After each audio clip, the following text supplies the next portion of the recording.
नमस्कार मित्रों, कैसे हैं आप सब। RSS the great YouTube channel के इस नए वीडियो में आप सभी का स्वागत है। इस नए वीडियो में हम जानेंगे कि गांधी जी की हत्या के बाद क्या हुआ, कहां मुकदमा चला, कानूनी प्रक्रिया आदि के बारे में। 30 जनवरी 1948 दिन शुक्रवार की शाम 5:00 पर गांधी जी की दिल्ली के बिरला भवन परिसर में गोली मारकर हत्या कर दी गई थी। हत्या के बाद जल्द ही सारे अभियुक्त पुलिस की गिरफ्त में आ गए। हत्या के पीछे के षड्यंत्र के सारे तारों का पता जांचकर्ता अधिकारियों को शीघ्र ही लग गया। उसमें उन्हें कोई विशेष कठिनाई नहीं हुई। कारण ये था कि एक तो हत्यारे नाथूराम गोडसे ने हत्या के बाद तुरंत पिस्तौल समेत सरेंडर कर दिया और दूसरे इस कारण कि इस षड्यंत्र का एक अभियुक्त मदनलाल पाहवा हत्या के पूर्व ही 20 जनवरी 1948 को पकड़ा गया था। षड्यंत्र की योजना के अनुसार 20 जनवरी को ही गांधी जी की नीतियों के विरोध में हिंसक प्रदर्शन होने वाला था।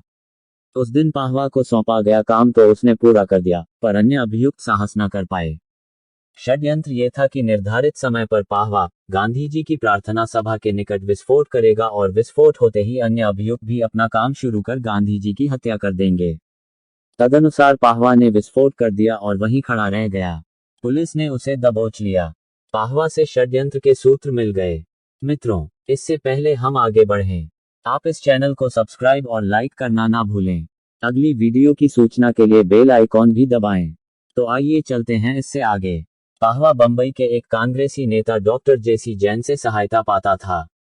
उसने 20 जनवरी को घटना के पूर्व ही डॉक्टर जैन को अपने साथियों और अपनी योजनाओं की जानकारी दे दी थी। पर डॉक्टर जैन ने पाहवा की बातों को गंभीरता से न लेते हुए समझा कि पंजाब से उजड़कर आया है, इस कारण आवेश में ये सब बोल रहा है। लेकिन ज्यों ही 20 जनवरी को विस्फोट हो गया, डॉक्टर जैन ने पाहवा द्वारा पूर्व में बताए गए षड्यंत्र की जानकारी तत्कालीन बंबई प्रांत के गृहमंत्री मोरारजी देसाई को दे दी। उन्होंने सरदार पटेल को सूचित कर पुलिस अधिकारियों को सचेत कर दिया। जो नाम पाहवा ने बताए थे उन पर नजर रखी जाने लगी। गांधी जी की नीतियों के विरोध में नाथूराम गोडसे वप्टे वर्धा में प्रदर्शन कर चुके थे। उनका अखबार हिंदू राष्ट्र गांधी जी की नीतियों का प्रखर आलोचक था। इस कारण उन पर भी नजर थी ही, पर षड्यंत्र को आगे बढ़ने से रोका न जा सका और गांधी जी की हत्या हो गई। परंतु पहले से ही सब स्पष्ट हो जाने के कारण सभी अभियुक्त शीघ्र ही धर लिए गए। सभी ने लंबे लंबे बयान जांचकर्ता अधिकारियों के समक्ष दिए। उनसे पता चला कि घटना दिल्ली में जरूर घटी थी, पर षड्यंत्र के सारे सूत्र महाराष्ट्र और मध्य प्रदेश में थे। इस कारण जांच का काम मुख्यतः महाराष्ट्र और मध्य प्रदेश के पुलिस एवं गुप्तचर अधिकारियों को विशेष रूप से सौंपा गया था। कुछ ही दिनों में जांच अधिकारियों के सामने यह बात स्पष्ट हो गई कि षड्यंत्र के पीछे चंद लोग ही हैं, कोई देशव्यापी व्यापक षड्यंत्र नहीं है। परंतु संघ विरोधियों की यह पूरी कोशिश और तमन्ना थी कि इसमें किसी प्रकार संघ को अवश्य घसीटा जाए। यही नहीं, कुछ कांग्रेसी, कम्युनिस्टों और समाजवादियों ने सरदार पटेल और मोरारजी देसाई को भी डॉक्टर जैन के आधार पर लपेटना चाहते थे। उनका कहना था कि यदि ये लोग लापरवाही नहीं बरतते और पहले ही कार्यवाही कर देते तो गांधी जी की हत्या नहीं हो पाती।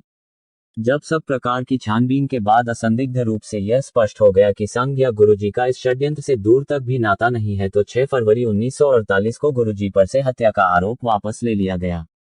सत्य के निकट पहुंचने के लिए जो जांच चल रही थी, उससे पंडित नेहरू संतुष्ट नहीं थे।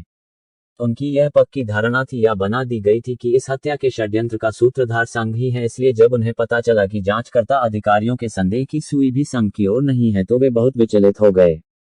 पंडित नेहरू ने 26 फरवरी 1948 को जांच के प्रति अपना असंतोष व्यक्त करते हुए गृहमंत्री सरदार पटेल को पत्र लिखकर गांधी हत्या की जांच तथा संघ के दमन में बरती जा रही कथित लापरवाही के प्रति नाराजगी व्यक्त की।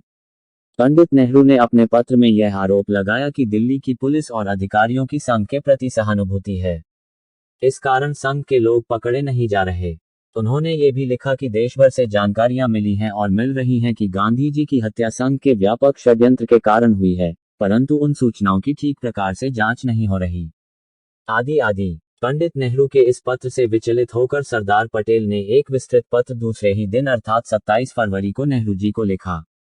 इसमें उन्होंने नेहरू जी की भ्रांत धारणाओं का तथ्यों के आधार पर खंडन करते हुए कहा कि गांधी जी की हत्या के संबंध में चल रही कार्यवाही से मैं पूरी तरह अवगत रहता हूं। सभी अभियुक्त पकड़े गए हैं तथा उन्होंने अपनी गतिविधियों के संबंध में लंबे लंबे बयान दिए हैं। उनके बयानों से स्पष्ट है कि यह षड्यंत्र दिल्ली में नहीं रचा गया। वहां का कोई भी व्यक्ति षड्यंत्र में शामिल नहीं है। षड्यंत्र के केंद्र बंबई, पूना, अहमदनगर तथा ग्वालियर रहे हैं। ये बात भी असंदिग्ध रूप से उभर कर सामने आई है कि संघ का इससे कतई संबंध नहीं है। ये षड्यंत्र हिंदू सभा के एक कट्टरपंथी समूह ने रचा था। ये भी स्पष्ट हो गया है कि मात्र 10 लोगों द्वारा रचा गया ये षड्यंत्र था और उन्होंने ही इसे पूरा किया। इनमें से 2 को छोड़ सब पकड़े जा चुके हैं। इस पत्र व्यवहार से यह स्पष्ट है कि पंडित नेहरू आदि इस षड्यंत्र में किसी न किसी प्रकार संघ को घसीटना चाहते थे। उस प्रकार के निर्देश भी जांच अधिकारियों को थे, पर वे बेचारे क्या करते जब सारी बातें सूर्य के प्रकाश की तरह स्पष्ट थी। प्रस्तुत अभियोग पत्र में संघ को घसीटते भी तो अदालत में उसे साबित करने के कोई प्रमाण तो उनके पास थे नहीं। वहां संघ निर्दोष घोषित हो जाता तथा पूरा अभियोजन पक्ष ही अविश्वसनीय करार दे दिया जाता। इसलिए जांच अधिकारियों ने दलगत स्वार्थ में अंधे इन राजनेताओं की उपेक्षा कर उसकी नजरों में जो वास्तविक अपराधी थे उनके विरुद्ध ही आरोप पत्र प्रस्तुत किया। जांच के दौरान एक प्रमुख अभियुक्त दिगंबर बागडे सरकारी माफी गवाह बन गया। उसके बयान से षड्यंत्र की सारी परतें खुल गईं। बागडे स्वयं क्रूर अपराधकर्मी था। वह अवैध शस्त्रों का विक्रेता था। जब जांच की कार्यवाही पूरी हो गई, सारे सूत्र मिल गए तो जांचकर्ता अधिकारियों ने प्रकरण आगे बढ़ा दिया। सामान्य अदालत में सुनवाई हो नहीं सकती थी, इसलिए जज आत्माचरण की विशेष अदालत को यह मामला सौंपा गया। सुनवाई लाल किले के सभागृह में शुरू हुई। ये खुली अदालत थी। सभागृह खचाखच भरा रहता था। अभियोजन पक्ष ने कुल 8 अभियुक्तों के विरुद्ध आरोप पत्र प्रस्तुत किया।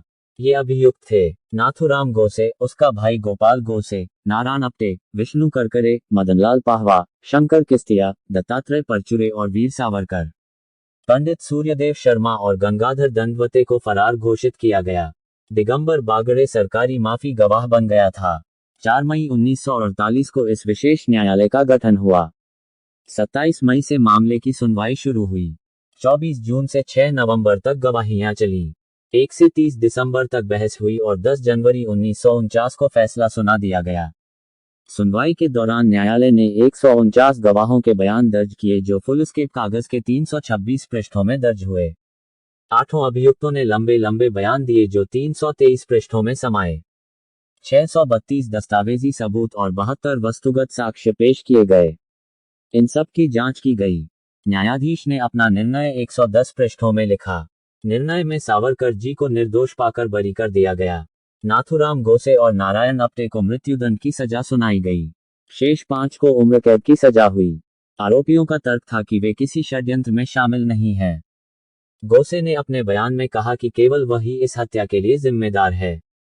इसके पीछे कोई षड्यंत्र नहीं है। पाहवा ने भी कहा कि विस्फोट उसने स्वयं प्रेरणा से किसी को हानि पहुंचाने के लिए नहीं वरन अपना विरोध प्रदर्शन करने के लिए किया था। परंतु न्यायाधीश महोदय ने इन तर्कों को अमान्य करते हुए माना कि अभियुक्तों ने षड्यंत्र रचा था। परंतु इसके साथ ही उन्होंने इस आरोप को पूरी तरह अमान्य कर दिया कि यह व्यापक षड्यंत्र था तथा उसमें हजारों लोग शामिल थे।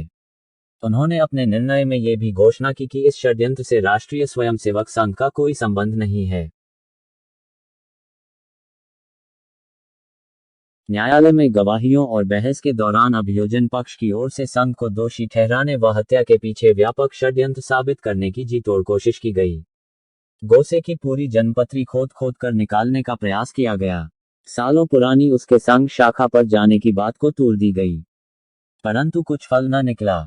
स्वयं गोसे ने अपने बयान में अदालत के सामने साफ साफ कह दिया कि ये सही है कि अपनी जवानी के दिनों में वह शाखा जाता था, परंतु संघ की रीति नीति पसंद न आने के कारण उसने संघ छोड़ दिया।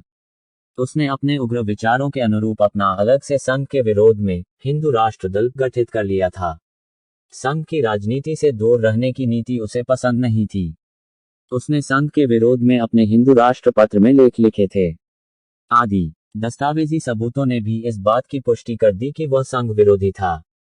इस प्रकार संघ विरोधियों का मंसूबा पूरा नहीं हो सका। जज के निर्णय के विरुद्ध अभियुक्तों ने पंजाब हाई कोर्ट में अपील की। गोसे ने अपनी मृत्युदंड की सजा के विरोध में कोई अपील नहीं की। उसकी आपत्ति इस निर्णय के विरुद्ध ये थी कि इस हत्या के पीछे कोई षड्यंत्र नहीं था जिसमें शेष अभियुक्त शामिल थे। जस्टिस भंडारी, जस्टिस अच्छूराम और जस्टिस जी.डी. खेसला की पीठ ने इस अपील की सुनवाई की। ये सुनवाई शिमला में चली। 2 मई 1949 से यह सुनवाई शुरू हुई। इस पीठ ने अपने निर्णय द्वारा डॉक्टर परचूरे और बागड़े के नौकर शंकर किस्तिया को बरी कर दिया, परंतु शेष की सजाएं पूर्ववत रखी। डॉक्टर परचूरे के निर्दोष घोषित होने का स्वाभाविक परिणाम ये था कि फरार घोषित अभियुक्त पंडित सूर्यदेव शर्मा आदि भी स्वतः निर्दोष घोषित हो गए। इस निर्णय के बाद 15 नवंबर 1949 को गोसे और अप्टे को फांसी दे दी गई।